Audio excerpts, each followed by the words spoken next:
नेताजी ने कह दिया बस कूद गए मैदान में, हाँ यही सही है। हालांकि ऐसा नहीं है, नेताजी झूठे होते हैं, बास नेता तो जल्लाद होते हैं।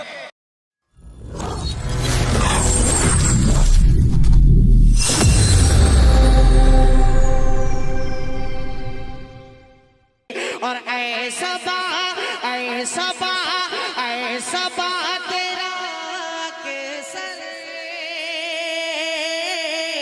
आना जाना रहे। आइए दोस्तों, वो सीमांचल की आन बान शान जान हजरत मौलाना अब्दुल्ला सालिम कासमी साहब चतुर्वेदी दामत बरकातुहुल आलिया हजरत का इस्तकबाल मैं इस शायर से करूंगा। लिए हैं मर्तबा आली जो दुनिया खिताबत का, जो करता तज़किरा है हर घड़ी सिद्क़ो सदाकत का, है जिसके दिल में दर्द व गम हमेशा कौम व मिल्लत का, सबक देता है जिस्म को उख़ुव्वत का मोहब्बत का, निगाह इल्म दानिश में जो अकरम है मुअज़्ज़म है, बसद इखलास करते आपका हम खैर मकदम है।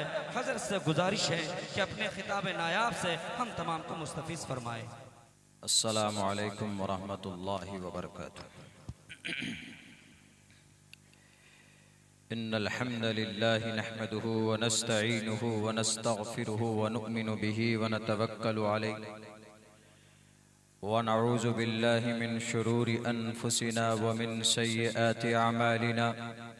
मन यहदिहिल्लाहु फला मुज़िल्ल लहु व मन युज़लिलहु फला हादिय लहु व नशहदु अल्ला इलाहा इल्लल्लाहु वहदहु ला शरीक लहु व नशहदु अन्न सय्यदना व मौलाना मुहम्मदन अब्दुहु व रसूलुहु। अम्मा बअदु फ़अऊज़ु बिल्लाहि मिनश शैतानिर रजीम। बिस्मिल्लाहिर रहमानिर रहीम।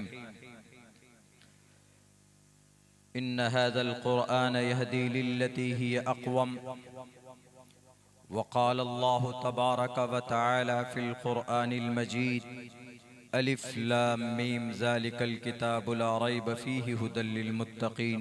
सदक़ल्लाहुल अज़ीम। क़ालन नबिय्यु सल्लल्लाहु अलैहि वसल्लम खैरुकुम मन तअल्लमल क़ुरआन व अल्लमह।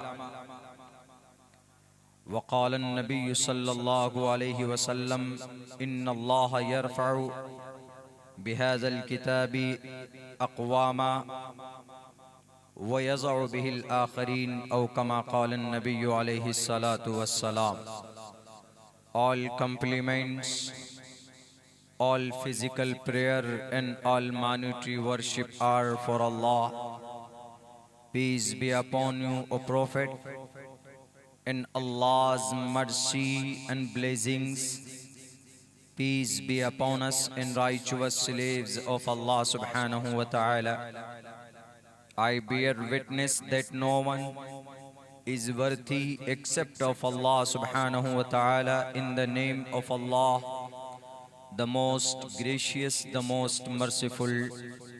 My Lord, expand me my breast is my task for me. Remove the impediment from my speech so they may understand what I say.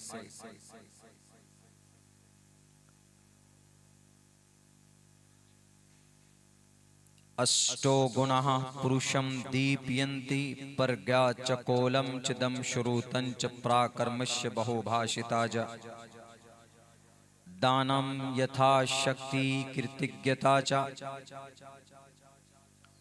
अश्वमा शुगमारोहा देवदत्तं जगत्पति असिनाश दूदमन्मट्टेश्वर्य गुणान्वितः। स्त्रीः Brahma बभूवितः। ओम सहनाववतु सहनो भुनक्तु सहवीर्यं कर्मामहे तेजस्वनावदीदवस्तु मा विद्विषावहे। ब्रह्मानन्तमनादि विश्वकुर्दजं सत्यं परं शाश्वतं विद्या यस्य सनातनी निगम्भिर्दै। ओम शांति ओम शांति ओम शांति। जनाब सदर मोहतरम स्टेज पर तशरीफ फरमा,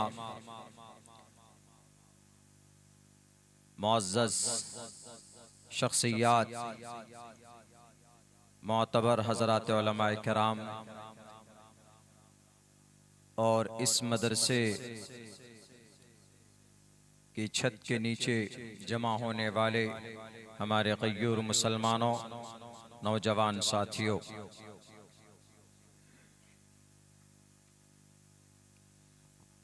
इस जलसे में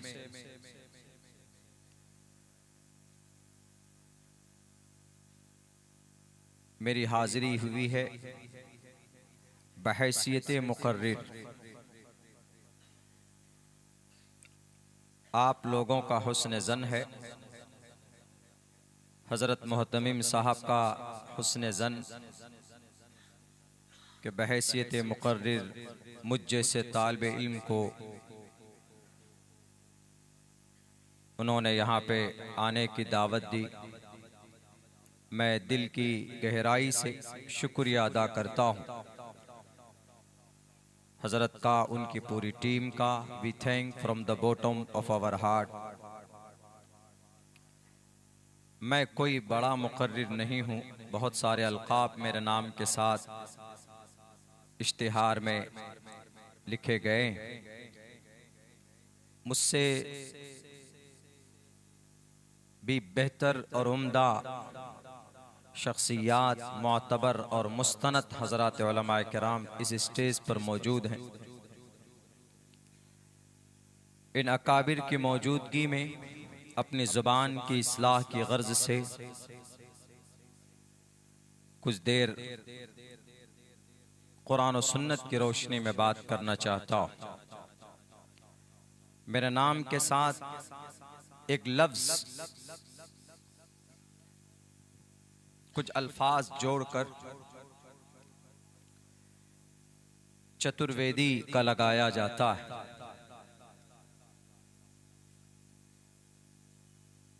कल मुझे एक जगह जाना था, तो जो गाड़ी, उसका ड्राइवर जो था उसने पूछा कि मौलाना मेरे वालिद मोहतरम आप के बारे में आपसे पूछने के लिए मुझे कहा है कि आप जब नॉन मुस्लिम थे तो आप किस कैटेगरी में थे? आप ब्राह्मण थे कि शूद्र थे कि क्षेत्र थे कि ठाकुर थे, क्या थे? मैंने कहा कि क्यों? उन्होंने कहा कि आप चतुर्वेदी हैं और मेरे अब्बा समझते हैं कि आप पहले हिंदू थे, बाद में अभी मुसलमान हुए। तो कहीं कहीं इतना कंफ्यूजन पैदा कर देता है कि मुझे मानते ही नहीं कि आप पैदाइशी या आपके आबा व अजदाद पैदाइशी मुसलमान हैं। वो ये समझते हैं कि शायद किसी नस्ल में 2 नस्ल पहले, 3 नस्ल पहले इन्होंने धर्म परिवर्तन किया हो, and they converted their religion, अपने मजहब को चेंज किया हो, इसी वजह से ये लगाते हैं चतुर्वेदी। मैंने चतुर्वेदी ये अपने से ना तो मैंने लगाने के लिए किसी को बोला है और ना इसकी कहीं तालीम होती है। और परेशानी ये भी है कि फ़ोन कर कर के पूछते हैं कि मौलाना आप कहाँ से पढ़े हैं चतुर्वेदी। बहुत पहले बेंगलोर में मैं जब फजीलत के बाद, दारुल के बाद वहाँ गया था, तो एक प्रोफेसर साहब मुझे मिले। उनकी मेहनत की वजह से संस्कृत ज़ुबान मुझे आ गई। उन्होंने मुझसे कहा था कि कंपैरेटिव स्टडीज़ के साथ साथ तुम सनातन धर्मी जो किताबें मेरे पास है उसके ऊपर रिसर्च करो। तो मेरी दिलचस्पी बढ़ी उसमें। वहाँ से फरागत के बाद जब मैं अपने इलाके में गया पढ़ाने के लिए, तो एक मुकर्रिर साहब जो मेरे साथी थे, उनका नाम था किसी जलसे में, वो नहीं जा सके। तो उन्होंने फ़ोन करके मुझसे कहा कि अब्दुल्ला तुम्हें उस जलसे में जाना है, मेरी जगह पे तुम्हें तकरीर करनी है। मैं पहुंचा उस जलसे में, मेरे ख्याल से सन 2014 या 15 की बात है। तो वहाँ के हमारे इलाके के एक बड़े आलिम दीन हैं, मंतिक में, इल्म मंतिक में ज़बरदस्त उनकी पकड़ है, इल्म फ़िक़ा में भी। और पुराने अबनाए दारुल में से हैं वो, दारुल देवबंद से उनकी फरागत है। तो उनकी सदारत में प्रोग्राम था, तो उन्होंने कहा कि ये नए मौलाना है, इनको 25 मिनट का वक्त दो। तो मैंने वहां अपनी स्पीच शुरू की इसी अंदाज में। मैंने बल्कि और कुछ मिलाया था उसमें, खुतबे में 6-7 लैंग्वेज में, और नादानी थी, समझदारी इतनी नहीं थी। तो वहां लोगों ने कहा कि अरे ये मौलाना मंत्र भी पढ़ता है और संस्कृत में भी एक्सप्लेन करता है, हिंदी में भी बोलता है, अरबी में भी बोलता है, ये तो चतुर्वेदी है। वहीं से ये जो खिताब मुझे मिला है, ये हमारे कौम की, ये अवाम की तरफ से मिला है, मैंने नहीं लगाया है। और ये कोई सर्टिफिकेट भी नहीं है और कोई ये मुसद्दक कलाम भी नहीं है। मैं कासमी हूँ, मेरी निस्बत वहाँ से है, इसलिए मेरे नाम के आगे सबसे पहले अब्दुल्ला सालिम कासमी लगाया जाए। चतुर्वेदी एक तुहमत समझता हो। कहीं कहीं तो कहते हैं कि आपको मंत्र ही पढ़ना है, इसी पे तकरीर करनी है। तो खैर, अब मेरा वो फेवरेट टॉपिक बन चुका है, मैं उस पर रिसर्च करता हूँ बाज़ाब्ता। उसके बाद फिर मैंने उस्मानिया यूनिवर्सिटी हैदराबाद से बाज़ाब्ता संस्कृत लैंग्वेज में इसका कोर्स मुकम्मल किया है। संस्कृत लैंग्वेज का कोर्स कर सकते हैं। चतुर्वेदी कोई इसका निसाब नहीं है और कोई इसकी कहीं पे डिग्री नहीं मिल सकती आपको। चतुर्वेदी 4 वेदों का ज्ञानी, चतुर्थ 4 वेदी, 4 वेदों, वेदी माने ज्ञानी, 4 वेदों का ज्ञानी, इसीलिए बोला जाता है ये चतुर्वेदी है, वेदों का ज्ञानी। तो मेरे नाम के साथ जोड़ दिया जाता है। मैं बाइबल भी पढ़ता हूँ, तौरेत भी पढ़ता हूँ, अहद जदीद भी पढ़ता हूँ, अहद कदीम भी पढ़ता हूँ, मैं गुरु ग्रंथ साहिब भी पढ़ता हूँ, गीता है वो भी पढ़ता हूँ। आप में से भी बहुत से लोग पढ़ते होंगे, कोई बड़ा मसला नहीं है। तो ये चतुर्वेदी का लफ्ज लगाया गया तो उसका थोड़ा वो रखना पड़ता है। मैंने अभी पढ़ा है खुतबे में, ओम शांति ओम शांति ओम शांति। आपको बड़ी हंसी आई हो कि ओम शांति दस्तारबंदी का जलसा है। मैंने इसको पढ़ा है, मेरा बिल्कुल कतई मेरी ये नीयत नहीं है कि मैं इससे सवाब हासिल करूं। ओम जानकारी के तौर पर बता रहा हूं, मुझे पता है, मेरी तहकीक और रिसर्च है उस पे, मुझे उसका सही माना मालूम है और मैं वो माना मुराद लेके पढ़ रहा हूं सिर्फ नॉलेज के लिए। आप आम हालत में भी नहीं पढ़ सकते। ओम 3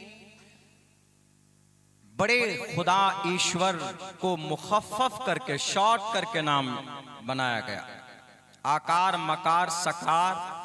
हमारे देश में सनातन धर्मी, जिन्हें हम हिंदू बोलते हैं, उनके अकीदे के मुताबिक 3 बड़े खुदा है। उनका परमात्मा है, परमात्मा है, परम शक्तिमान है, विष्णु ब्रह्मा शिव।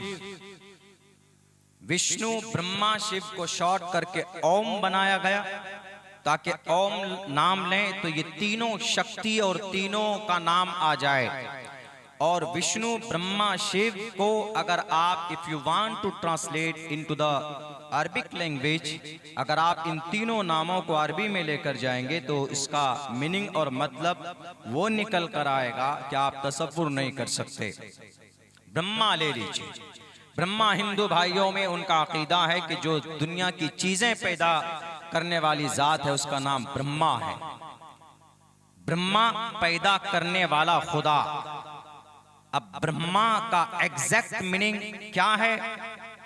ट्रांसलेट कीजिए इसको अरबी में या उर्दू में। अरबी में ट्रांसलेट करेंगे तो ब्रह्मा का एग्जैक्ट माना और मतलब निकलेगा अल खालिक। खालिक मतलब अल्लाहु खालिकु कुल्ली शै, वल्लाहुल खालिकुल बारिउल मुसव्विर। पैदा करने वाली जात। बच्चे खामोश रहो। पैदा करने वाली जात। ब्रह्मा का मतलब पैदा करने वाली जात। और अल खालिक किसका नाम है? अल्लाह का नाम है। अल्लाह तबारक व तआला कि अस्माए हुस्ना बहुत अच्छे अच्छे नाम है, उनमें से अल खालिक भी। दूसरा विष्णु है। विष्णु उस परमात्मा को बोलते हैं जो जिसकी जिम्मेदारी परवरिश की है, पालने की है, देखभाल की है। ब्रह्मा पैदा कर छोड़ देता है, कहीं पर भी जाओ, अब उसकी आबियारी, आप पाशी, परवरिश, देखभाल विष्णु के जिम्मे है, विष्णु के शरण में आता है। तो विष्णु को ट्रांसलेट करेंगे आप अरबी में तो इसका एग्जैक्ट मतलब निकलेगा रब्बुल आलमीन, दोनों जहान का जो पालनहार है। रब्बुल आलमीन का मतलब पूरी कायनात को, दोनों जहान को, पूरी दुनिया को जो पालता है। और ये रब्बुल आलमीन अल्लाह तबारक व तआला का सिफाती नाम है। और अल खालिक ये शिव, शिव का मतलब क्रोध, गुस्सा, मारना, जलाना, भूकंप लाना, दंगे करवाना, फसादात करवाना। अब इसी को आप अरबी में ट्रांसलेट करेंगे तो अल्लाह तबारक व तआला का दो नाम निकल कर सामने आते हैं, अल जब्बार, अल क़हार। जब अल्लाह की सिफत क़हारियत जोश में आती है तो उस वक्त फिर क्या होता है इस जमीन के ऊपर, समंदर के ऊपर, आप अंदाजा नहीं लगा सकते। तो अब मतलब ये हुआ विष्णु, ब्रह्मा, शिव, अल खालिक, रब्बुल आलमीन, अल क़हार। ओम शांति। ए रब्बुल आलमीन, ए खालिक, ए अल क़हार, हम आपसे शांति की गुजारिश करते हैं। मेरी नीयत ये है। तो आप में से कोई सवाल करेगा कि मौलाना जब मतलब बच्चे खामोश रहो ना तुम,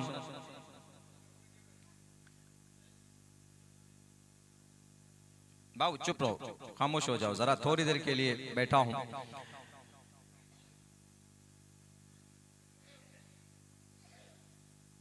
कोई सवाल कर सकता है कि मौलाना जब मीनिंग मतलब अच्छा है, हमारे जो वीडियोस लोग डालते हैं उसमें कमेंट्स में भी लिखते हैं कि जब हमारा मजहब मीनिंग इतना अच्छा है तो हमारे विष्णु ब्रह्मा को मानो, हमारे शिव को मानो, हमारे हविया विद्यु को मानो, क्यों कुरान पढ़ते हो, क्यों खुदा रसूल करते हो। जब माना मीनिंग मतलब अच्छा है तो हम में से भी कोई सवाल कर सकता है कि हम भी पढ़ सकते हैं। पढ़ नहीं सकते, जायज नहीं है आपके लिए। क्यों? अल्लाह के नबी की हदीस है, मन तशब्बह बिकौमिन फहुव मिन। ये कौन पढ़ते? विष्णु ब्रह्मा शिव, जो 33 करोड़ खुदाओं की, देवी देवताओं की पूजा करते हैं, जो ईश्वर को एक नहीं मानते, एक मानते उनके अलग कैटेगरी मानते हैं, जो शिर्क करते हैं वो पढ़ते हैं। अगर आप पढ़ेंगे कहीं, मिसाल के तौर पर आप खड़े होकर कहीं पढ़ते हैं, एकम्मा ब्रह्मा द्वितीयो नास्ते नेहिना नास्ते किंचन एकम एवं अद्वितीयम। संस्कृत में अगर कुछ जाप करने लग गए आप, हनुमान चालीसा पढ़ने लग गए आप कहीं पे खड़े होके, आप पक्के मुसलमान हैं, पक्के नमाजी हैं। लेकिन जो जानता नहीं, अगर एक अजनबी आदमी देखेगा आपको, वो कहेगा कि अरे ये तो हिंदू है, ये मंत्र पढ़ रहा है, भजन कर रहा है। वो किस में से आपको शुमार करेगा? एक हिंदू, एक सनातन धर्मी, क्योंकि आप उस कौम के मशाबहत इख्तियार कर रहे हैं। Therefore, according to the Islamic Sharia, it is not allowed to say and to recite and to tell any verse of Vedas for the Muslim। किसी भी मुसलमान के लिए जायज नहीं है कि वो एक जुमला पढ़े। हाँ, आपको रिसर्च करना है, तहकीक करना, लोगों को समझाना, वह अलग मसला है। तो इसीलिए मैंने पढ़ा यहाँ पे सिर्फ नॉलेज के लिए, बाकी मेरा और कोई मकसद और मतलब नहीं है, चूंकि नाम के साथ चतुर्वेदी लगा दिए हुए। मुझे बात करनी थी असल कुरान पर। वक्त बहुत कम है, बातें बहुत करनी थी, लेकिन शॉर्ट करके आप लोगों के सामने बात पेश करना चाहता हूं। मेरे भाइयों, अभी आप लोगों के बीच में ये जो महफिल सजी है, ये कई हुफ़ाज़ किराम के सर पर फजीलत की दस्तार बांधी जाएगी। ये एक रस्मी चीज नहीं है, बस मौलाना चला आ रहा है, आपके यहाँ मदरसे चलते हैं, बच्चे को हाफिज बनाया जाता है, सर पर दस्तार बांधी जाती है, जलसा होता है, क्या फायदा है ये सब करके? क्या मिलेगा आपको? हम वो कौम हैं, हम उस धर्म को मानते हैं, हम उस संविधान को मानते हैं जो अल्लाह तबारक व तआला के तरफ से है, और अल्लाह का संविधान, अल्लाह का कानून, उसी का नाम कुरान करीम है। और ये कुरान तन्हा दुनिया की एक ऐसी किताब है जिसको बच्चे, जिसको मानव शक्ति, इंसान, बच्चे, बूढ़े, जवान इसको याद कर सकते हैं। दुनिया की कोई और किताब, कोई माए का लाल नहीं दिखा सकता कि वो जुबानी उसको याद कर सकता हो, नहीं दिखा सकता कोई। सिर्फ कुरान है जो जुबानी very easily you can remember the by heart, बड़ी आसानी से आप इस कुरान को याद कर सकते हैं, छोटे छोटे बच्चे। वरना दिखाएं मुझे कोई, मैं खुद अगर एक श्लोक को पढ़ता हूं, सूद के ऊपर मुझे 1.5 महीने हो गए हैं, मुझे 3 लाइन का वो मंत्र भी तक याद नहीं हुआ। कीक टेपू किरणवंती गावो नाशिरम गुहंती धर्मम, सूद की मखालफत में है। वो लोग जो बोलते हैं ना कि आपके कुरान में सिर्फ नए नए मसाइल हैं, आपके कुरान में ऐसे मसाइल हैं कि जो लोगों को बांध करके वो मसाइल लगते। जो मसाइल कुरान में हैं, जो चीजें कुरान में हैं, वो इंसानों की भलाई के लिए, किसी इंसान पर जुल्म ज़्यादती के लिए नहीं है। तो ये वो किताब है, बड़ी आसानी से आप इसको याद कर सकते हैं। दुनिया की कोई और किताब याद नहीं की जा सकती। यहां तक कि कुरान से पहले भी जो किताबें आई अल्लाह के तरफ से, तौरात है, ज़बूर है, इंजील है, वो भी ज़ुबानी को याद नहीं कर सकता था, वो भी अल्लाह के तरफ से नाजिल की हुई किताबें। ये कुरान 1458 साल पहले अल्लाह तबारक व तआला ने इसको नाजिल करना शुरू किया। लौहे महफूज में है, बल हुवा कुरानुम मजीदुन फी लौहिम महफूज। वहां से बैत मामूर में एक रात में अल्लाह तबारक व तआला ने इसको नाजिल किया। बैत मामूर 7वें आसमान में फरिश्तों की इबादत की जगह को बोलते हैं, उस मस्जिद को, उस घर को बोलते हैं। वहां से फिर 23 साल में हस्बे ज़रूरत अल्लाह तबारक व तआला ने इस कुरान करीम को दुनिया में इंसानों की कामयाबी के लिए उतार हजरत जिब्राइल के जरिए मोहम्मद रसूलुल्लाह सल्लल्लाहु अलैहि वसल्लम के क़ल्ब अतहर पर इसको नाजिल फरमाया। लोग सवाल करते हैं, क्या है आपके कुरान में ऐसी क्वालिटी? ए दुनिया, तुम नहीं जानती हो तो जान लो। कुरान की जो पहली आयत है सूरह बकरा की, अलिफ लाम मीम ज़ालिकल किताबु ला रैब फी, ये इस कुरान करीम की क्वालिटी को बयान करती है। ये आयत, आप कोई सामान खरीदने जाते हैं तो उसकी आप क्वालिटी जांचते हैं, इसके अंदर कितनी मजबूती। तो अल्लाह तबारक व तआला ने पहले ही शुरू में लेवल के तौर पर कहा कि जब तुम पढ़ो, कोई पढ़ने वाला अगर इसको पढ़ना चाहे, तिलावत करने वाले तिलावत करना चाहे, तो अलिफ लाम मीम ज़ालिकल किताबु ला रैब फी, ये किताब ऐसी है जिसमें जर्रा बराबर शक की गुंजाइश नहीं है, ऐसी किताब है। आप कुरान से सवाल कीजिए, दुनिया की और किताबों से सवाल कीजिए, दुनिया की सारी किताबें गूंगी हो जाएंगी, नहीं बता सकती अपनी क्वालिटी को, अपनी पुराने घर को, कहां से कैसे इस दुनिया के अंदर वो किताबें आई, कोई नहीं बता सकती। दुनिया की और जो अदर धर्म की किताबें, तालमूद है, आदि ग्रंथ है, मता मरकस लुका यूहन्ना बरनयास है, आवास्था है, दसातीर है, ऋग्वेद है, यजुर्वेद है, सामवेद है, अथर्ववेद है, रामायण है, महाभारत है, गीता है, पुराण है, उपनिषद है, भविष्य पुराण है, कल की पुराण है, मत्स्य पुराण है, गुरुर पुराण जो बहुत पढ़ा जाता है, उपनिषद है। इन सब से पूछे कि तुम्हारी क्वालिटी क्या है, कोई किताब नई क्वालिटी बयान कर सकती। लेकिन हमारे कुरान से पूछो कि कुरान तुम्हारा मकाम क्या है, क्वालिटी क्या है तुम्हारे अंदर, तो ये कुरान करीम आपको, आपका सवाल खत्म होगा कि ये कुरान जवाब देगा, ज़ालिकल किताबु ला रैब फी। कुरान जरा बताओ तुम दुनिया में आए किस लिए? ये कुरान आपका सवाल खत्म होने से पहले ये कुरान जवाब देगा शहरु रमज़ान अल्लज़ी उन्ज़िल फ़ीहिल क़ुरआन हुदल लिन्नास। ए कुरान तुम टोपी दाढ़ी वालों के लिए आए क्या? तुम कलिमा पढ़ने वालों के लिए इस दुनिया में उतारे गए क्या?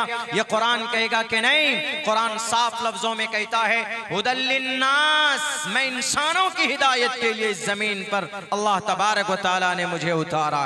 ए कुरान तुम आए कहां से? What's your address?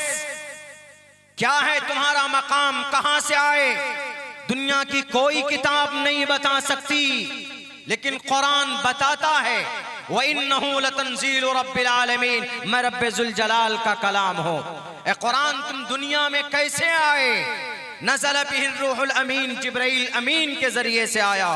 ए कुरान तुम आए कहां पर? आने की जगह क्या है? वो जगह जहां पर तुम नाजिल हुए हो, जहां पर तुम्हारे तीर्थ का, यात्रे का बिल्कुल आखिर वक्त आया, टाइम आया, तुम्हारे अवतरित होने के स्थान का नाम क्या है, जगह क्या है? ये कुरान करीम कहता है नज़ल अला क़ल्बिक, मुहम्मदुर रसूलुल्लाह के क़ल्ब अतहर पर आया।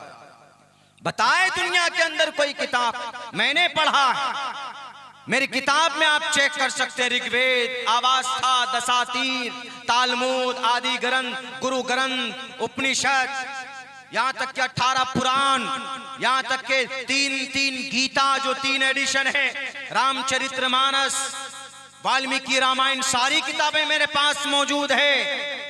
किताबें बदल जाती है, मुल्क बदलने से किताबों की हकीकत बदल जाती है, लेकिन अगर कोई किताब सही सूरत में आज तक इस जमीन पे है और to the day of judgment, क़यामत तक सही अहकामात के साथ, अल्फाज के साथ अगर बाकी रहने वाली है तो वह सिर्फ कुरान करीम है। यह है हमारा कुरान, और इस कुरान करीम की को ख़त्म करने की बहुत कोशिशें और साजिशें हो रही, इसके अहकामात को बदलने की कोशिश हो रही। मिसाल के तौर पर अभी यकसा सिविल कोड ला रहे हैं, किस लिए? यकसा सिविल कोड बहुत लंबा चौड़ा फंडा है वो, मैं बस एक बात समझाने की कोशिश करूंगा।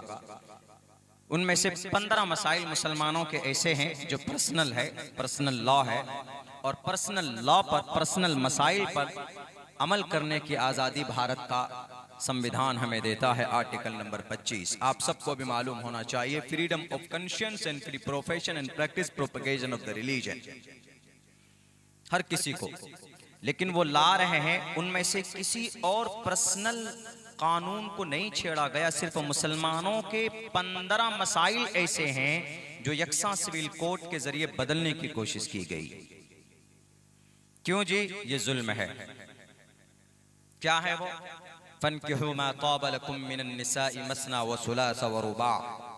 कुरान में है कि मुसलमान 4 शादी कर सकता है, कि भाई 4 शादी, इस्लाम में 4 शादी।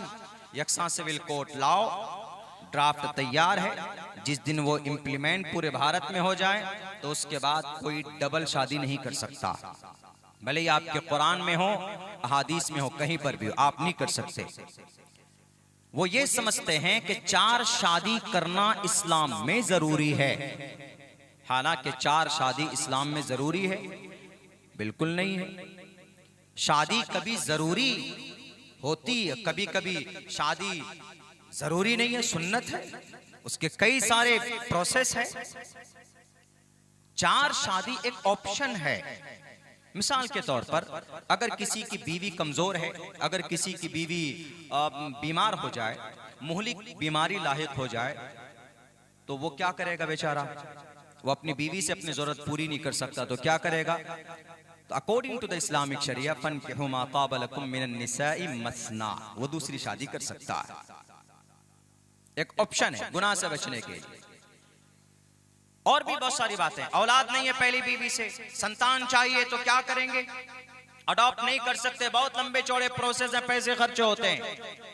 हम फिजिकली अपना बच्चा चाहते हैं तो बीवी बांझ है, कुदरती चीज है, कुदरत के तरफ से, तो क्या करेंगे? आओ कुरान पर अमल करो, दूसरी शादी करो, और मुमकिन है कि अल्लाह तबारक व तआला तुमको उनसे संतान दे दे, जैसे राजा दशरथ को दिया। राजा दशरथ ने 3 शादी इसीलिए की ना उनको कोई संतान नहीं थी, तब जाकर उन्होंने 3 शादी की, कई सुमित्रा, और 3 शादी करने के बाद, तब हवन कराने के बाद, तब जाकर श्री रामचंद्र जी पैदा हो गए। एक वाकया, एक कहानी है, उधर नहीं जाना चाहता। तो खैर, तो ये एक सिविल कोड आने के बाद एक ही शादी कर सकता है, 2, 3, 4 नहीं कर सकता। वैसे भी अभी कौन कर रहा है? आप अगर गिनेंगे पूरे भारत के अंदर में, तो कितने मुसलमान ऐसे हैं जो 4 शादी करते हैं? नहीं, बहुत मुश्किल। अगर कोई है तो 2 शादी कर ली। मेरे ख्याल से 5% लोग ही होंगे पूरे भारत के अंदर जो 3 जिसकी बीवी हो, वरना एक को संभालना मुश्किल हो जाता है। दुनिया में अगर जहन्नम आपको देखना है तो आप दूसरी शादी कर लीजिए, आपको पता चल जाए। कोई नहीं चाहता। चलिए भाई, कानून तो बना दिया आपने, 4 शादी अलाउ नहीं है, एक ही शादी। इस पर भी कानून बनना चाहिए कि जिसने शादी नहीं की है उसका क्या होगा, उस पर भी कानून बनाओ। सबसे पहले उत्तर प्रदेश के लाल बुजक्कर साहब अंदर जाएंगे। जिसने शादी कर ली है, बीवी को नहीं रखता है, उस पर क्या कानून? 42 साल से प्राइम मिनिस्टर साहब शादी करके बीवी को साथ नहीं रख रहे, उस पर भी, वो भी सबसे पहले जेल में जाए, उस पर भी कानून बनाओ। मीठा मीठा, हफ हफ, कड़वा कड़वा, थू थू, वाह। तो खैर चलिए, ये तो कुरान में है, फन के हो मा ताब लकुम मिनन निसाई मसना व सुलास व रुबा। मेरे पास दारुल देवबंद से एक तालिब इल्म कहा कि मौलाना, ताद्दुद अज़वाज के ऊपर मंत्र चाहिए मुझे। इधर मेरा जहन नहीं था, तो एक रोज मैं ऋग्वेद लेके बैठा, ये मैं मनुस्मृति लेके बैठा। पढ़ते पढ़ते पहले अध्याय, दूसरे अध्याय, तीसरे अध्याय, चौथे, 5वें, 8वें अध्याय पे जब मैं पहुंचा हूं, तो 8वें अध्याय में एक मंत्र मुझे मिलता है, पुत्रो कनिष्ठो ज्येष्ठ्याम कनिष्ठायाम च पर्वतः कथम तत्र विभूति।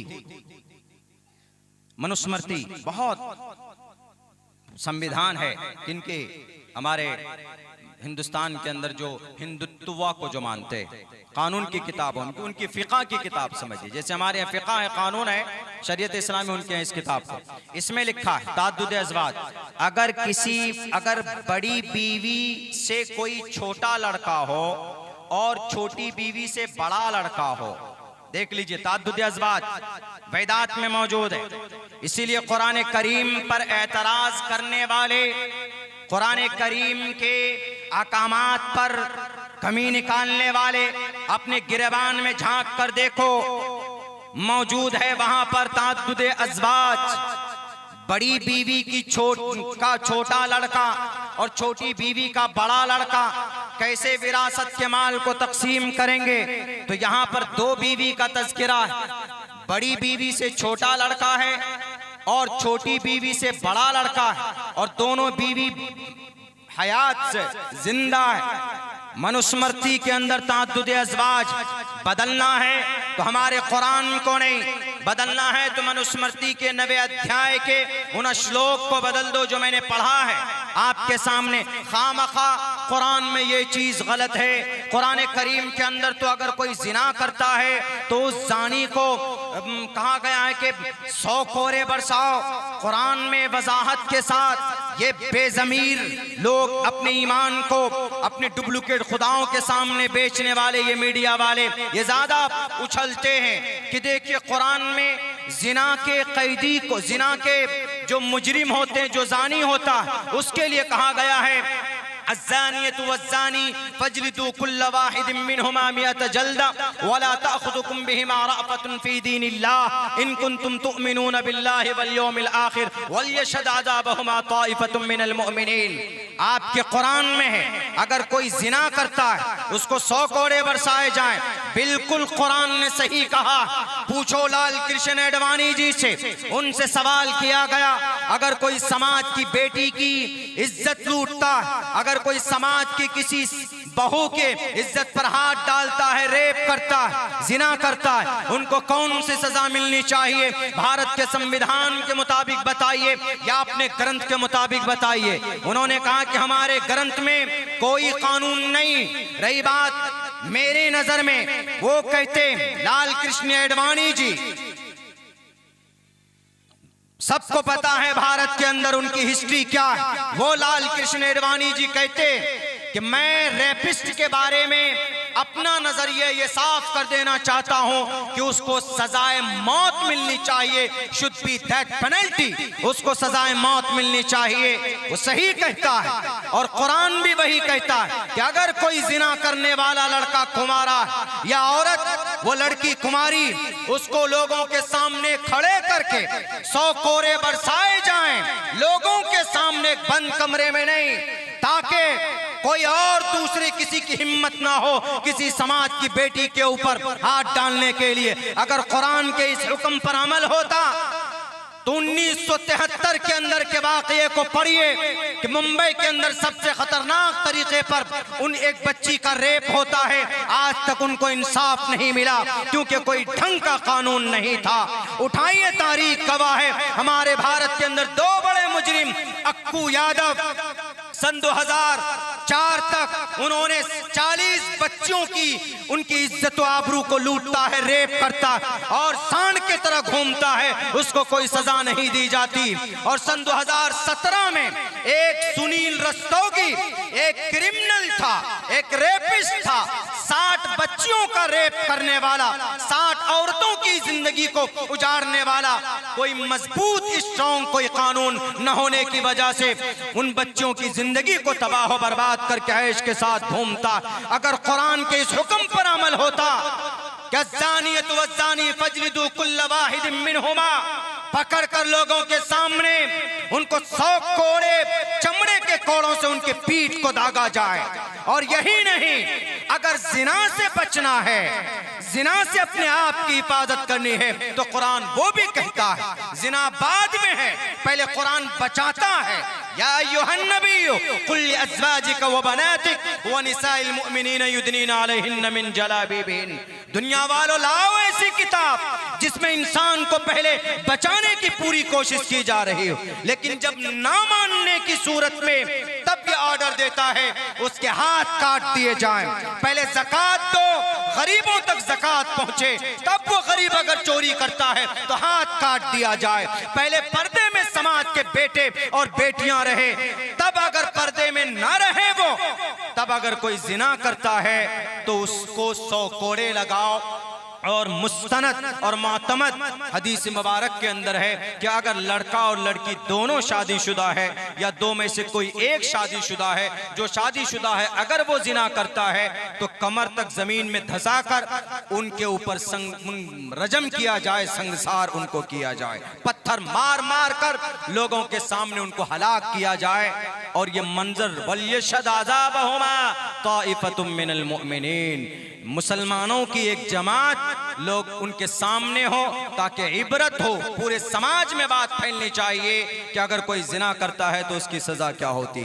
दुनिया के किसी किताब में जानी की क्या सजा होनी चाहिए नहीं है, ये सिर्फ हमारे कुरान करीम के अंदर है। हमारे कुरान अभी आसाम पहुंचे, 2 सवाल मुझसे किए गए। अच्छा पढ़ा लिखा आदमी था, एथिक्स था, एथिक्स समझते, किसी दीन पर अमल न करने वाला, किसी भी दीन पर अमल नहीं करता।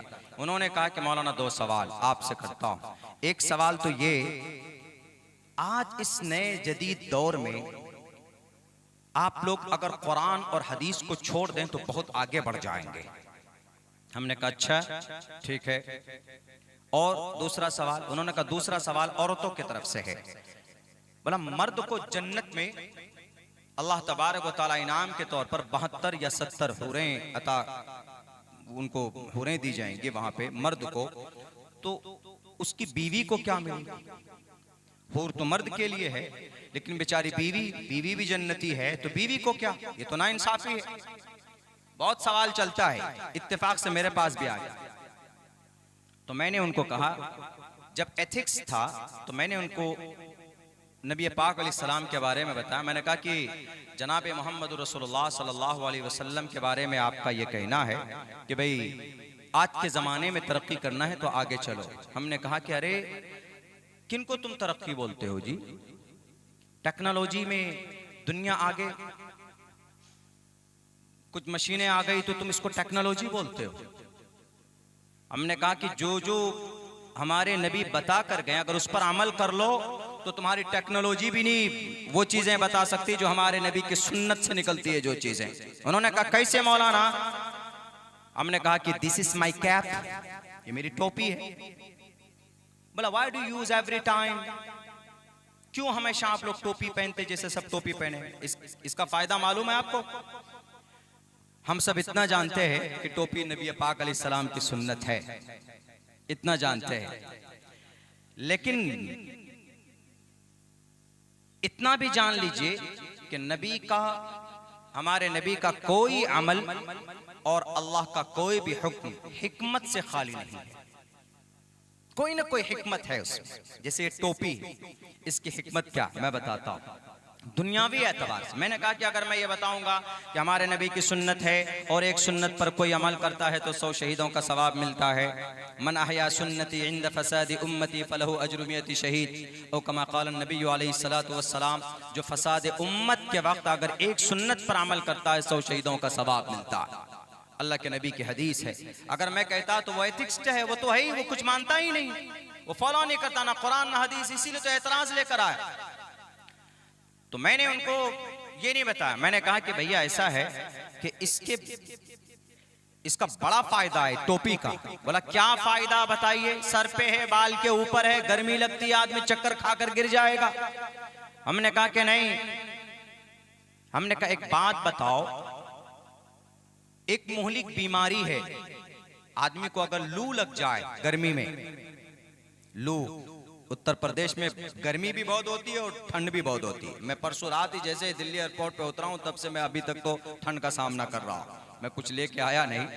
तो यहाँ की गर्मी भी बहुत है, चूंकि पढ़ा हूं मैं, जानता हूं यहाँ की गर्मी कितनी खतरनाक, कितनी ज्यादा गर्मी होती है। फजर के टाइम में भी, सुबह के टाइम में भी एसी और पंखा चाहिए, इतनी गर्मी होती।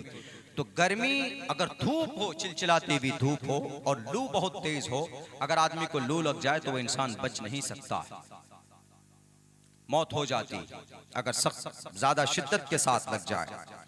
तो इस बीमारी से बचाने के लिए मैंने उनसे पूछा कि क्या है आपके पास, बताइए कोई इलाज है? तो बोलता हाँ। हमने कहा क्या इलाज? बोला हम सर पर कपड़ा वपड़ा बांध लेते हैं। सर पे कपड़ा लोग गर्मी में बांधते हैं कि नहीं बांधते? बिल्कुल बांधते। तो हमने कहा कि क्यों? आपने कहा कि सर पे कपड़ा बांधना। फिर वही बोलता है, पढ़ा लिखा अच्छा था, शायद मेडिकल वगैरह कुछ किया होगा। एथिक्स लोग जब कुछ ज्यादा पढ़ लेता है ना तो फिर अपनी अकल लगाता है, तो वही लोग गुमराह हो जाते हैं। तो उन्होंने कहा कि मौलाना लू जो अटैक करती है वो यहाँ माथे पर, मेरा रिसर्च था उस पे, ये माथे, ये पीछे हिस्से से, यहाँ से अल्लाह तबारक व ताला इंसान की बॉडी में गर्मी को कम करने के लिए जो सिस्टम रखा है उसको, उसकी दिफा के लिए वो यहाँ पे, इस जगह पे। और अगर लू यहाँ लग जाए, यहाँ गर्मी लग जाए और उसकी हरारत अगर ज्यादा यहाँ पर असर करे यहाँ से, तो वह आदमी लू का शिकार हो जाता, फिर वो मर जाता। और इस जगह की हिफाजत अगर कोई चीज कर सकती है तो वो टोपी कर सकती है। जो आदमी टोपी ओढ़ेगा उसकी इस जगह की हिफाजत होती रहेगी।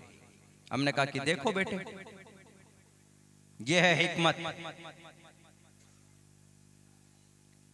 कोरोना चाइना से सफर करके भारत में, इंडिया में पता क्यों है? क्योंकि लाल बुजक्कर साहब कह रहे थे कि नबी की सुन्नत, नबी की सुन्नत, नबी की सुन्नत। नहीं मानते, क्या है तुम्हारे नबी की सुन्नत पर अमल करेंगे क्या होगा? मरेंगे, कब मरेंगे, जन्नत जाएंगे, जहन्नम जाएंगे, वो फैसला तुम लोग दुनिया में क्यों करते हो? तुम्हारे नबी 1400-1500 साल पहले आए, इस तरह की बातें स्टेटमेंट उनके नेताओं के और कुछ मुल्हिदीन, कुछ नाहंजार लोगों की तरफ से। अल्लाह ने कोरोना का क्या, जाओ समझाओ हमारे नबी के बारे में। हमारे नबी 1400 पुराने 50, 90, 98 साल पहले उनका जन्म हुआ। 1450-58 साल पहले जो शरीयत लेकर आए उसमें हिकमत है उनके तरीके पर। बताओ कोरोना से बचने के लिए शुरुआत के अंदर क्या अमल है, क्या तदबीर है?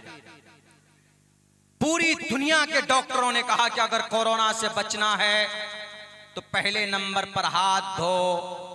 हाथ धोने की सुन्नत किनकी है? मोहम्मद रसूलुल्लाह सल्लल्लाहु अलैहि वसल्लम की है कि नहीं? 1458 साल पहले बता करके गए अपने ईश्वर के नास्तिकों, हमारे नबी की जीवनी को पढ़ो तो पता चल जाएगा तुम्हें कि मोहम्मद रसूलुल्लाह सल्लल्लाहु अलैहि वसल्लम की शरीयत पर क्या फवाइद हैं, क्या फायदे। अल्लाह तबारक व तआला ने इस कुरान में वही सारी बातें कही गई, और ना समझ में आए कुरान तो नबी की जीवनी को देखो। नहीं मिटाने के चक्कर में लगे कि नहीं कुरान मिटा दो जी, तो मैंने उनसे कहा कि यह है हमारे नबी की सुन्नत पर अमल करने से। आज भी तुम पूछो WHO के किसी बड़े डॉक्टर को, पूछो तुम बड़े सर्जन से या किसी और फिजिशियन से पूछ लो, किसी से भी पूछो कि भाई लू जैसी मुहलिक बीमारी से बचने का क्या रास्ता है, वो आपको कहेगा कि सर पर कपड़े बांध दो या कोई कैप यूज करो। कैप, यू कैन से टोपी, हम टोपी बोलते हैं और इसी को तुम कैप बोलते हो। अगर टोपी पर अमल करोगे तो लू जैसी मुहलिक बीमारी से महफूज रहोगे। हमारे नबी की सुन्नत पर दुनिया के एतबार से होने वाले नुकसानात से बचाव की सूरत है नबी के प्लेटफॉर्म पर। उन्होंने कहा कि मौलाना अच्छा चलिए, ये जो 72 हो रहे हैं, 70 हो रहे हैं, ये इसका क्या माजरा है, जरा बताइए। हमने कहा कि भाई क्या मतलब है आपका, क्या कहना। बोला कि मर्द को तो इंसाफ 72 हो रहे हैं, औरत के साथ ना इंसाफी क्यों। हमने कहा कि ये कम है कि औरत उन हूरों की निगहबानी बल्कि चीफ होंगी, तो क्या ये कम है। बोला चीफ नहीं, उन हूरों से 72 हूरों से फायदा कौन उठाएगा, मौज मस्ती कौन करेगा जन्नत में, मर्द। तो औरत को तो कुछ नहीं है ना, औरत हिफाजत भी करे और कोई फायदा भी ना उठाए। तो बोला मौलाना बात समझ में नहीं आ रही। हमने कहा एक बात बताइए तो आप क्या चाहते हैं। तो उन्होंने कहा कि मर्द को अगर इनाम के तौर पर 72 हूरें दी जा रही है तो औरत को भी 72 मर्द मिलना चाहिए क्या। बोलता लेवल बराबर रखने के लिए तो सही बात है। हमने कहा कि अच्छा आपका यह कहना है कि हूर की शक्ल में यानी 72 हूरें, मतलब वो उसी कबीले से होंगी, खूबसूरत होंगी और उनकी खूबसूरती का आप अंदाजा नहीं लगा सकते औरत के कबील से। तो अगर औरत है, नेक है, तो उसको 72 मर्द। हमने कहा एक बात बताओ, अल्लाह ने ये नेचर के खिलाफ, ये अल्लाह तबारक व तआला ने इंसान की फितरत के खिलाफ ये चीज है, इसीलिए अल्लाह ने उनको नहीं दिया। मर्द बोल सकता है मेरी 4 बीवी है, कोई अगर बोलेगा कि आई हैव 4 वाइफ्स, कहेगा कि अरे, बल्कि तो उसको ताज्जुब से देखेगा 4 बीवी संभाल रहे हो, वाह भाई वाह, कहेगा उसको, कोई बुराई नहीं है, इजाजत है। लेकिन अगर कोई औरत वहीं पर बोल दे दुनिया में कि मेरे 4 शौहर है, तो बताइए समाज के लोग उसको टिकने देंगे मोहल्ले में, फौरन कान पकड़ कर कहेंगे बाहर हो जाओ। क्यों? 4 शौहर, 4 मर्द है तेरे। चलिए, एक तो ये दुनिया के नजर में बदनामी, ऊपर से क्या है, एक मर्द 4 बीवी को की जरूरतें एक रात में पूरी कर सकते। देखिए शर्म की बात नहीं, उसके एतराज का एनालिसिस है। एक मर्द के अंदर इतनी ताकत अल्लाह ने रखी है, अगर वो चाहे तो एक रात में 4 औरतों को उनकी जरूरतें पूरी कर सकता है, बारी बारी जा सकता है, कोई मसला नहीं है, ये सिस्टम है। लेकिन क्या अगर 4 शौहर हो, 1 बीवी हो, पता क्या होगा, उस घर में जंग हो जाए, जंग। एक शौहर कहेगा नहीं पहले मोहतरमा मेरे पास आ, दूसरी कहेगा नहीं नहीं मुझे जाना है, पहले मोहतरमा मेरे पास आ। 30 झगड़ा होगा कि नहीं होगा, जंग हो जाएगी वहां, किसी का सर भी ना फट जाए, वो भी मान लेते चल लीजिए। लेकिन अगर एक औरत के साथ फिजिकल 4 या 5 मर्द बैक वक्त अगर रिश्ता बनाए, वो औरत जिंदा नहीं रह सकती, सुबह उसकी लाश मिलेगी उसके घर के ऊपर। अल्लाह तबारक व तआला ने सिस्टम ऐसा इस हिसाब से बनाया जिसको इंसान कबूल करे। इसीलिए जन्नत के अंदर अल्लाह तबारक व तआला ने 72 हूरें रखी, मर्द के जिम्मे है और फिर अगर आपको लगता है कि नहीं होना चाहिए, औरत अगर वहां चाहेगी कि भाई मुझे ये मिले, मुझे ये मिले, वहां बुरी चीजों की इच्छा नहीं कर सकती। वलकुम फीहा मा तश्तही अनफुसुकुम, तुम जो चाहोगे अल्लाह तबारक व तआला वो तुमको देगा, जैसे चाहोगे वैसे देगा। शराब पीना चाहोगे शराब देगा, लेकिन ऐसी शराब नहीं, ये सड़ी हुई जो चीजों की शराब बनाई जाती, ये शराब पीकर जो धुत हो जाते हैं, बाप को गाली देते हैं, बीवी के डंडे सर पर डंडे बरसाते हैं, ऐसी शराब नहीं होगी वहां पे। शराबन तहूरा, वहां ऐसी शराब होगी कि उसको पीने के बाद आदमी को नशा या आदमी बहकेगा नहीं, गाली नहीं बकेगा, वहां की जिंदगी अलग होगी। आपको समझाने के लिए सिर्फ अल्लाह तबारक व तआला ने रेफरेंस दिया है। वो एतराज करता है, तब बात में उसको समझ में आता है कि मौलाना आज बात मेरे समझ में आई है। हमने कहा कि आप ढंग से पढ़िए, और समझ में नहीं आता है तो हमारे मदारिस में जाइए, हमारे मकातिब में जाइए, हमारे उलमा के पास जाओ, वहां इंशाअल्लाह तबारक व तआला अल्लाह तबारक व तआला ने ऐसे उलमा को, हमारे उलमा मौजूद है। नबी का सिलसिला बंद हो गया, इसका ये मतलब नहीं है कि शरीयत को खोलकर कोई बयान करने वाला नहीं है, बल्कि अल्लाह तबारक व तआला ने उलमाए किराम की सूरत में वारिसीन अंबिया बना करके इनको जमीन के ऊपर खड़ा किया। अल्लाह जानता है कैसे फासिक, फाजिर और मलऊन और मुल्हिद लोग पैदा होंगे जो कुरान करीम के ऊपर एतराज करेंगे, कुरान करीम की आयतों पर एतराज करेंगे। क्या आपके कुरान के ऊपर तो यह है कि मारने काटने की बात कही गई है, ठीक है, आपको लगता है कि मारने और काटने की बात कही गई है, उनसे भी ज्यादा सख्ती आपकी किताबों के अंदर कही गई। रुद्रवो ग्रीवा शरैत पिशाचा अब ब्रह्मा दुविशो जही। अगर आपको लगता है कि पर्दा नाजायज और हराम है, औरतों के हुकूक की पामाली है, तो उठाओ, अपने ग्रंथ के अंदर कहा गया अधे पश्यस्त मो परी सतराम पाद कौहर माते कौशल्प को, स्त्री ही ब्रह्मा ने स्त्री को पर्दे के लिए पैदा किया है। अगर आपको कुरान पर एतराज है, आप अपनी किताबों को भी पढ़िए। और सुन लो दुनिया वालों, हमारे मदारिस को बंद करने की जो साजिशें तुम रच रहे हो, हमारे कुरान को मिटाने की जो साजिशें तुम रच रहे हो, कयामत की सुबह तक तुम्हारी सारी साजिशें खत्म होगी। हमारा कुरान नहीं मिट सकता है। कुरान क्या अहादीस को नहीं मिटा सकते। कुरान मिटाओगे हमारे मासूम बच्चे खड़े हो जाएंगे, कुरान करीम पढ़कर सुनाएंगे। तुमसे पहले ये नापाक कोशिश ये अंग्रेज कर चुके हैं, साजिशें रचते हैं। कुरान के 3 लाख नुस्खों को जलाया था, लेकिन अल्लाह तबारक व तआला ने हमारे मासूम बच्चों को सामने खड़ा किया और पढ़ते गए बच्चे, और फिर उन अंग्रेजों को तौबा करना पड़ा कि हम कुरान को नहीं मिटा सकते। कुरान क्या जी, अहादीस को तुम नहीं मिटा सकते। बुखारी की पहली हदीस क्या है? इन्नमल अमालु बिन्नियात। अल्लाह तबारक व तआला अहादीस की भी हिफाजत करता है।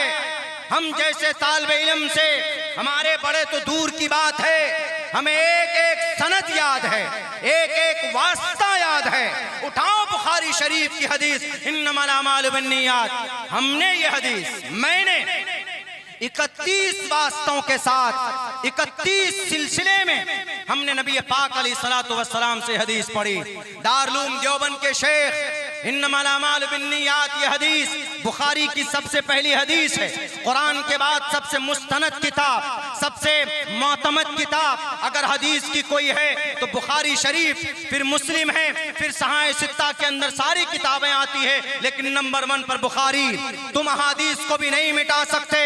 हमारे उलमा मौजूद, मदारिस मौजूद। तुम कुरान तो दूर की बात, हदीस के अंदर भी तुम गड़बड़ी करना चाहोगे तो हमारे उलमा खड़े होकर कहेंगे कि यह हदीस हमने फलां से पढ़ी। इन्नमल अमालु बिन्नियात, मुफ्ती सईद अहमद साहब से मैंने हदीस पढ़ी।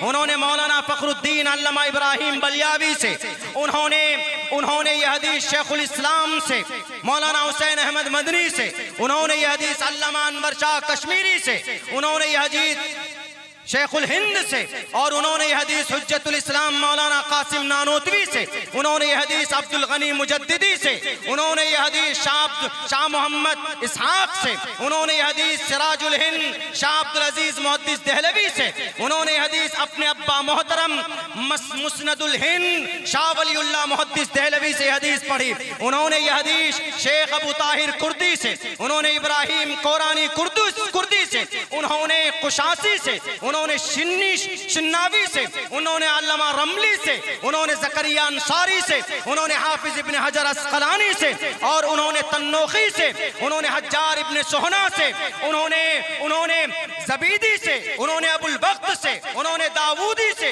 उन्होंने इब्न हमूया से, उन्होंने फिरबरी से, उन्होंने मोहम्मद बिन इस्माइल बिन इब्राहिम बिन मुगीरा बिन बर्दिस बतल जोफी अल-अमानी अल-बुखारी से, और उन्होंने शेख हुमैदी से, उन्होंने सुफियान बिन उयैना से, उन्होंने यहया बिन सईद अंसारी से, उन्होंने मोहम्मद बिन इब्राहिम तैमी से, उन्होंने सहाबी रसूल हजरत अलकमा बिन वक्कास लैसी रजी अल्लाह ताला अन्हु से, और वो फरमाते हैं मैंने यह हदीस उमर फारूक रजी अल्लाह ताला अन्हु से सुना। वो मिंबर पर फरमा रहे थे, हजरत उमर फारूक फरमाते हैं समिअतु अन्ना रसूलुल्लाह सल्लल्लाहु अलैहि वसल्लम क़ाल इन्नमल अमालु बिन्नियात। कुरान तो दूर की बात है, तुम हदीस को नहीं मिटा सकते। ये नसब, ये सिलसिला हमारे उलमा उनको और ज़्यादा तफसीली मालूम है, हम तो तालिबे इल्म है, तो कुरान तो दूर की बात, तुम हदीसों को नहीं मिटा सकते। ऐसे अभी 3 दिन पहले एक बहुत बड़े शेख से मेरी मुलाकात हुई कलकत्ता के अंदर। 500 अहादीस आज के ज़माने में सनद के साथ उनको याद है। अच्छा वो तो चलिए बूढ़े हैं, ज़ईफ़ हैं, शेखुल हदीस हैं। मुफ्ती सलमान साहब मंसूर पूरी उस प्रोग्राम में बहैसियत मेहमान खुसूसी के तौर पर थे, तो मेरी बात हुई थी 1-1.5 घंटे की, तो हज़रत ने दुआ कराए। मैं जब बांग्लादेश गया, मेरा एक दोस्त है अब्दुल मुख्तदिर नाम का, पता है उसकी कितनी उम्र है? मेरी उम्र 35 साल, उसकी उम्र 28 साल उस बच्चे की। उसको 300 हदीसें, 300 हदीस, छोटा बच्चा है, 300 हदीस सनद के साथ याद है। बताइए, अल्लाह मुफ्ती शफी साहब उस्मानी, मुफ्ती आज़म, जिनकी मारिफुल कुरान तफसीर और भी बहुत सारी किताबें हैं, उनके अंदर इन्ना नहनु नज़्ज़लना ज़िक्र व इन्ना लहु लहाफ़िज़ून के अंदर लिखा है कि कुरान की हिफाजत के साथ साथ अल्लाह उनके अंडर में हदीस की भी हिफाजत फरमाता है। तो मैंने एक हदीस उसके सामने रखी थी, वो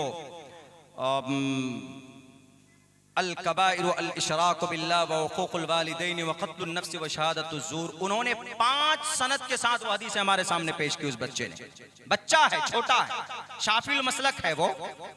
अब बांग्लादेश जाएंगे तो वहाँ शवाफिउल मसलक ज़्यादा आपको मिलेंगे। वहाँ पे प्रोग्राम था, तुम जब वहाँ पहुँचे तो ये निज़ाम, ये हमारा कुरान है, बच्चों को खड़े कर देंगे सामने ला करके। तुम कुरान को मिटाना चाहते हो, कभी नहीं मिट सकता। ना इनके अहकामात के अंदर कोई तब्दीली हो सकती है और ना इनके अल्फाज के अंदर तुम गड़बड़ी कर सकते हो। क्यों? संशोधन कर सकते हो कानून। शराबी कबाबी बैठे होते हैं, लाओ प्रस्ताव पेश कर दो, 360 ही चाहिए तो आपके पास बहुत है। ये दुनिया अपने हिसाब से कवानीन बनाकर लोगों के सामने पेश करती, तुम्हारे हाथ की लिखी हुई चीजें तुम बदल दो। कुरान फी लौहिम महफूज, नबी को भी इजाजत नहीं है कि उनके अहकामात में, उनके अल्फाज में गड़बड़ी कर दे, नहीं कर सकते। यही वजह है कि जनाब मोहम्मद रसूलुल्लाह जब जिब्राइल अमीन आते थे वही को लेकर, अहमेव सौयमिदम बदामी, संस्कृत है, अहमेव सौयमिदम बदामी जुष्टम दबाबिरुत्मानो शबियम कामैतत मुगुर्नम कुर्नमितम ब्रह्मानम तमुर्शिदम सुमिधाम। आसमान से जमीन पर जो ईशवानी लेकर पहुंचता था वो अपनी, बस सिर्फ 5 मिनट का वक्त रह गया, मैं अपनी बात खत्म करता हूं। जो आसमान से जमीन पर जो ईशवानी लेकर पहुंचा, वो जिस इंसान के पास पहुंचा है वो इंसान मनुष्य में सबसे आला व अरफा है, और वो मनुष्य के बीच वो ईशवानी को लेकर जाता था। देखिए कितनी अच्छी बात है, सिमिलरिटी कुरान करीम से। लेकिन हम ये नहीं कहेंगे कि भाई उसको मानो, नहीं, उनका अता पता नहीं है। मुसद्दक हमारा कलाम है, हमारे कुरान को किसी की तस्दीक की जरूरत नहीं है, किसी संस्कृत लाइन की, किसी अंग्रेजी लाइन की जरूरत नहीं है। हमारे कुरान को सिर्फ जानकारी, जो लोग एतराज करते उसको सिर्फ पता चलना चाहिए कि जो पैगाम हम कुरान में उंगली करते हैं, जिन पैगाम को लेकर, वो पैगाम आपकी किताबों में है, वो खोलो, पहले वहां से सफाई करो। अगर आपको लगता है कि गलत है, पहले वहां पढ़ लो। श्री कृष्ण जी भी कहते हैं तस्मात् शास्त्रम परमाणम तिकार्य अकार्य व्यवस्थितो ज्ञात्वा शास्त्र कर्म कर्म कर्तुम है रहसी। कौन सा काम तुमको करना, कौन सा नहीं करना, अपने शास्त्रों में पहले पढ़ो, तब जाकर दुनिया में अप्लाई करो। पढ़ते नहीं है, नेताजी ने कह दिया बस कूद गए मैदान में, हाँ यही सही है। हालांकि ऐसा नहीं है, नेताजी झूठे होते हैं, बास नेता तो जल्लाद होते हैं, कुछ नेता अच्छे भी होते हैं इस दुनिया के अंदर, लेकिन अक्सरियत ऐसी होती झूठ और फ्रॉड की। आपके सामने कुछ बोलेगा और अंदर कुछ और करेगा, इसलिए विश्वास नहीं कर सकते। विश्वास अगर कर सकते हैं किसी की बात का तो वो सिर्फ हमारा अल्लाह है, अल्लाह का कुरान है, अल्लाह के नबी की हदीस है। और आपको अगर आप अपने शास्त्रों से प्यार करते हो तो आपके शास्त्रों में उठाओगे तो इंशाअल्लाह कभी उम्मीद है कि आपको वहां से अच्छा ही मैसेज मिलेगा कि समाज में आपको क्या करना है, समाज में क्या नहीं करना। बल्कि हम तो ओपनली आपको चैलेंज कहते हैं कि आइए आप हमारे कुरान की तरफ, आइए हमारी शरीयत की तरफ, पढ़िए, देखिए, अच्छी अच्छी बातें मौजूद है, कोई भेदभाव नहीं है, कोई इसके अंदर पक्षपात नहीं है, सबके लिए बराबर है, कामयाबी का रास्ता है। लेकिन मेरे भाइयों, इतनी मुकद्दस कलाम होने के बावजूद हमारे बीच ये हमारा कुरान, उसके बावजूद भी आज हम जलील और ख़ार हैं। उसकी वजह यही है कि आज हमने कुरान से दूरी बना ली है। बस शॉर्टकट मैं ये कहना चाहूँगा, मेरी बात चूँकि 1 घंटे के अंदर नहीं सिमटती है, लेकिन चूँकि तरतीब ऐसी बनी हुई है, उस तरतीब पर अमल करना भी बहुत ज़रूरी है। तो खैर, लंबी बात ज़रूरी नहीं है, जो बातें सामने आ जाए उस पर अमल ज़रूरी है। मैं इतना कहूँगा, इन्नल्लाह यरफ़उ बिहाज़ल किताबी कौमन अक़वामन, अल्लाह के नबी की हदीस है, इस किताब के ज़रिए से लोग अल्लाह तबारक व तआला बहुत बुलंद करता है, इस किताब के ज़रिए से। और अल्लाह इसी किताब को छोड़ने की वजह से वयज़उ बिही आखरीन, जलील और रुस्वा कर देता है। आज हमें कुरान से उतनी मोहब्बत नहीं रही है जितनी मोहब्बत हमें कुरान से होनी चाहिए। सिर्फ कि जलसों में आ जाना, भीड़ जमा कर लेना, अपने बच्चे को सिर्फ एक हाफिज कुरान बना देना, वो तो ज़रूरी है, बड़ी फजीलत की बात है। जो मकाम मर्तबा हमारे औकास का है वो किसी और का नहीं। कुरान के साथ साथ मदारिस से मोहब्बत, उलमा से मोहब्बत, अइम्मा से मोहब्बत, मकातिब से मोहब्बत तभी है, वरना कोई फ़ायदा नहीं। एक इमाम खुदकुशी करके मर गया, वीडियो वायरल हुआ। इमाम साहब है, नमाज पढ़ाते हैं, किसी मुक्तदी को कोई चीज़ पसंद नहीं आए, इमाम साहब आप चले जाइए छोड़कर, मदरसे में पढ़ाइए, मोहतमिम साहब की बात मन मानिए, मौलाना आप बोरिए बिस्तर बांध दो चले जाओ। मैं पढ़ाया हूँ सिर्फ 2 महीने एक मदरसे, बुरा नहीं मानिएगा। देखिए कुछ लोग होते, वरना अल्हम्दुलिल्लाह हजरात मोहतमिम उनकी मेहनत है, उनकी कद्दो काविश है जो मदारिस चलते हैं। कुछ लोग ऐसे होते हैं जो तानाशाही नहीं, खैर उनसे अल्लाह पूछेगा। हमारे इन उलमा की मेहनत, नुज़मा हजरात की मेहनत, मोहतमिम हजरात की मेहनत है कि ये मदरसा चल रहा है, वरना हमें चंदा के लिए जाते हैं, इनको नहीं जाना चाहिए, खुद ला कर देना चाहिए कि हजरत हमारे कौम की हिफाजत रक्षा कर रहे हैं आप। सिर्फ 20 साल के लिए मदारिस बंद कर दीजिए, 20 साल की मस्जिद बंद कर दीजिए, उलमा बाइकाट करें कि नहीं हम तुम्हारे 10,000 के ऊपर 5 वक्त की नमाज भी पढ़ाएं, तुम्हारे बच्चों को पढ़ाएं, टोटल मस्जिद की सफाई भी करें। कल मेरठ के अंदर एक आदमी बोलता है मौलाना हमारे इमाम साहब से बात करो। मैंने कहा क्यों? बोला हमारे इमाम साहब मेरे बच्चों को नहीं, हमारे बच्चों को नहीं पढ़ाते मस्जिद में। हमने कहा तनख्वाह कितनी देते हैं आप? बोला कि 8,000 रुपये। हमने कहा कि भाई 8,000 रुपये तनख्वाह देते हैं नमाज पढ़ाने के लिए, कम से कम आप 15,000 कीजिए, आपके बच्चों को भी पढ़ाएंगे इंशाअल्लाह।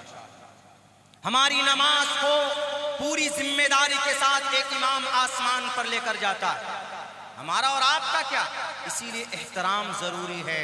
उलमा से मोहब्बत ज़रूरी है, मदारिस से मोहब्बत ज़रूरी है, मकातिब से मोहब्बत ज़रूरी है। नहीं तो इसी वक्त आपके सामने तारीख़ गवाह है। मैं आसाम अभी गया था, इसी महीने में 4 रोज़ पहले 1282 मदरसा बंद कर दिया गया है, ताले हैं इसे। और आपके उत्तर प्रदेश में वो साजिशें चल रही है। सोच रहे होंगे कि मान्यता दे दिया है सरकारी मदरसों को कि भाई उसके सर्टिफिकेट आहिस्ते आहिस्ते आते हैं। क्यों? जब हम किसी चीज़ से बेरग़बती करते हैं, पहलू तो इख्तियार करते हैं, तो अल्लाह तबारक व तआला उस नेमत को छीन लेता है, अग़यार के हाथों में दे देता है। इसीलिए मेरे भाइयों, मेरी बात थोड़ी कड़वी होती है, बुरा ना माने, लेकिन सच बात यही है कि हमें अपनी शरीयत से, कुरान से बेपनाह मोहब्बत की ज़रूरत है। अल्लाह से दुआ करता हूँ कि अल्लाह तबारक व तआला कहने सुनने से ज़्यादा अमल की तौफ़ीक़ अता फ़रमाए। बहुत बहुत शुक्रिया। जज़ाकल्लाह। अस्सलामु अलैकुम व रहमतुल्लाहि व बरकातुहू।